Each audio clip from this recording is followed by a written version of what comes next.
I felt like I had both a strong argument and a clear understanding, but you are calling doubt into both of those. I also have doubt, and I want everyone at home to remember that this game is poorly written, and I think this is some prime examples of that.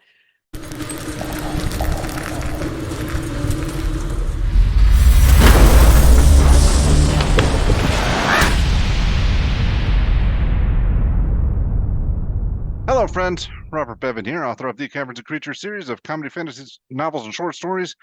And with me is Sam West. And today we're going to posit a question to you. We've been going through the various metamagic options available to sorcerers, and doing some articles and videos about each of them.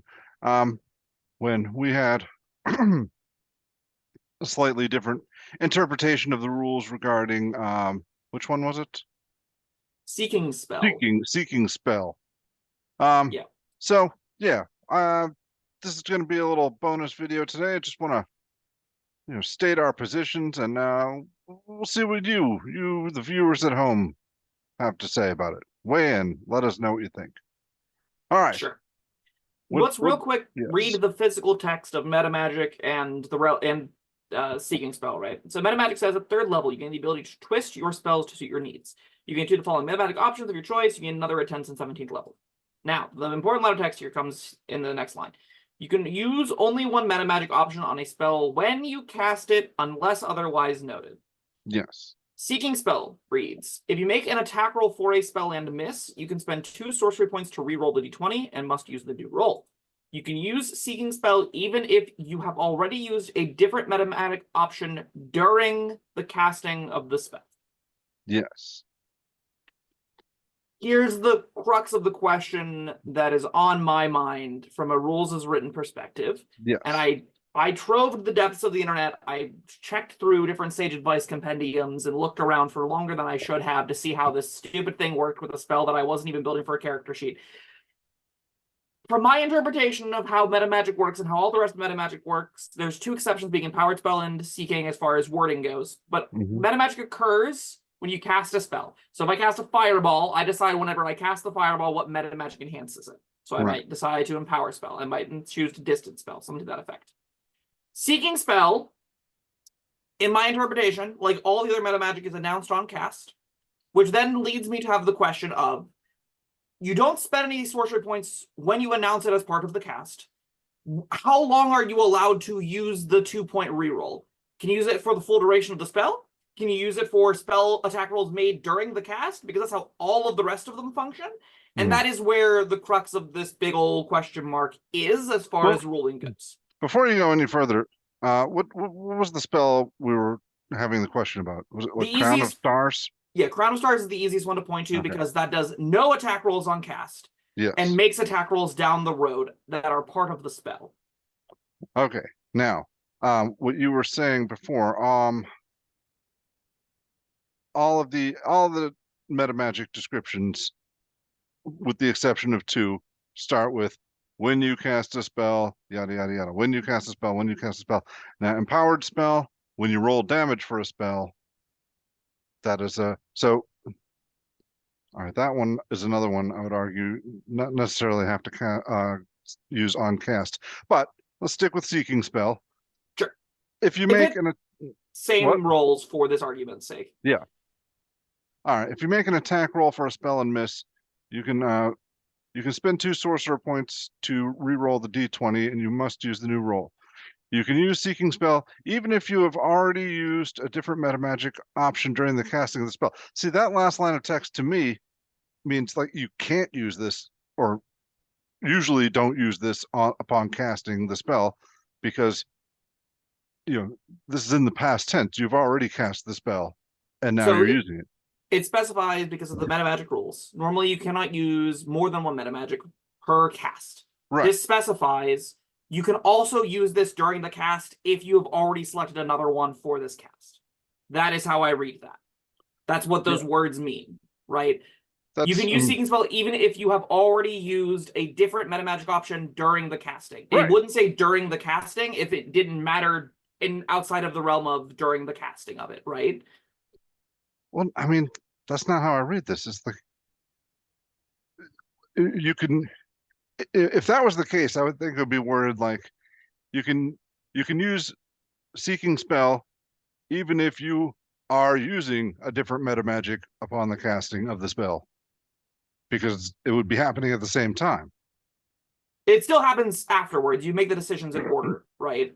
So this just says if you pick Seeking Spell first, you can't pick another meta magic. But if you pick a different meta magic first, you can also then include Seeking. Ordering slightly matters. Yeah, maybe. Maybe. I'll take maybe. Oh, I was always maybe. I was never 100% sure on this. This is when we were originally having the discussion. I felt like I had I felt like I had both a strong argument and a clear understanding, but you are calling doubt into both of those. I also have doubt, and I want everyone at home to remember that this game is poorly written, and I think this is some prime examples of that. Because there aren't clear guides or rules as to when all meta magic has to occur outside of the loose line of text. You can only use one meta magic option on a spell when you cast it. Whether or not that dictates exactly when meta magic occurs is a big old question mark for me. And again, we could jump to Empowered Spell, which is you can spend a sorcery point to reroll any number of dice from a damaging spell. Can I do that on a third round of a Sickening Radiance or no? Because I think the answer is no, but I'm not entirely sure. Yeah, see that line you just quoted, comma, unless otherwise noted, that's where I was justifying the otherwise noting. The only things that are noted are if you can use it in addition to other elements on cast, not outside of the realm of when you can use it, right? So Empowered Spell... That's not really clear on that. I mean, it's just unless otherwise noted. I mean, that could refer to any part of the section before the comma. Sure. It either references one, both, or neither. Sorry, one or both of these. It's gotta be something.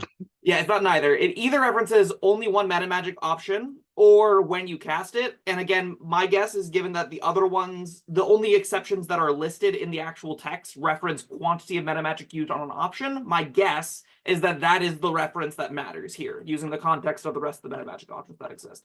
But again, I don't know for sure, and the internet wasn't particularly helpful. So now we're asking you, commenters down below, what do you think? I guess the first question here is, do you have to announce Seeking Spell every single time you cast a spell that makes an attack roll?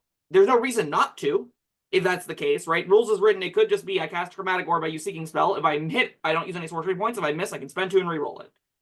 That makes sense, right? And that all happens during the spell cast. That doesn't really make sense to me, because there's no reason to not use it. Correct. If you're not obligated to spend the points for using it, then yes, but that's already the case, right? You already only will use it whenever you would get a reroll to a miss. So announcing it is just that's a long-handed way of getting the outcome that ends up happening. If we're in both worlds, right? The first world is I can reactively use this whenever I want, and the other world is I have to announce it prior. There isn't a meaningful difference between those two worlds, because you can already use Twin Spell first, throw out 2 Chromatic Orbs, and then you can do the Seeking to have whichever one misses without announcing. Or if you do announce, no outcome visibly changed there. You can still twin to Seeking, you'd make both attack rolls, and then you reroll the one that missed, or you don't at all. The outcomes remain exactly the same. The only thing that happens that's different is nomenclature. Well, no, there's also, and I guess this depends on the table, there's the well, you didn't say you were using it, and so yeah, which prompts you in the future to say, and I'm using my Seeking Spell every time you do it, and that's annoying. Yes, I definitely think as intended, it's supposed to flow so that it's like announced in post, right? Where you go, this could have applied, so I should apply it here. And it plays smoother if you don't think about it that hard. But this game has some problems whenever they have these kinds of interactions, right? Whenever they have we want this to be easy to use before we want it to be clear. It gives you a lot of problems as far as what attacks am I allowed to have qualify for this? If I cast Crown of Stars and I have Seeking Spell and I, use Seeking Spell on my Crown of Stars, will that just apply to any of the attack rolls I ever make with the thing while it is up? I don't know the answer to that question. And see, the way I was thinking how it worked would be, and I like your way better, as far as that goes. But I was thinking, all right, Crown of Stars, you got like 6 motes floating around your head or something. I was thinking you would have to spend the points each time you use a mote. No, it only ever checks if you miss, right? It never No, cares I meant if like you... each time. All right, each time you use a mote and miss. I didn't think it would apply to the entire spell. Like you spend your 2 points, and then all 6 of your motes are seeking applicable. Yeah, fun fact, Yeah. attack spells that make multiple attack rolls, only one attack of that spell will ever be applicable for seeking, and I do know that is the case. Okay. So Okay. if you have a Scorching Ray, for example, and you're seeking a Scorching Ray, you cannot have multiple instances of seeking spell apply to that Scorching Ray. It is if you make an attack for a spell and miss, you can spend the 2 points. And it is not encapsulating more than that, from my understanding, based off of other internet results that I found, again, through the way too much time I spent looking this up. Okay, well then yeah, that would work the way I thought it did with Crown of Stars. You fire off a mote, you miss, seeking spell. Now you still got 5 more motes floating around your head. But Now, none of those motes can be affected. Not even next time you can't. Not even next turn. All right. Okay, well that's interesting. Yes. All right. So commenters, what? That is also not written in stone anywhere. So commenters, if you think that is wrong, also let me know. If you can like pull up any references from like the designers, because this is the kind of game where you have to sometimes ask the designers, hey, what does this mean? Which is an indicator that maybe the rules could use some tuning up. But you know, if you have specific thoughts on that interaction, I'd love to hear it as well, if that is the case for how that works. I'm sure it'll all be cleared up in the coming I don't believe you. No. I don't think we're gonna walk away from this with any concrete answers. All right. Well, you've heard the arguments. And there you go. Let us know. Well, I mean, yeah, we'll accept opinions. Yeah, we'll welcome opinions even. But I'm really curious if there are any hard and fast rules out there that can clear this up. Yep, let us know down in the comments, and thank you for watching. We'll see you next time. Bye-bye.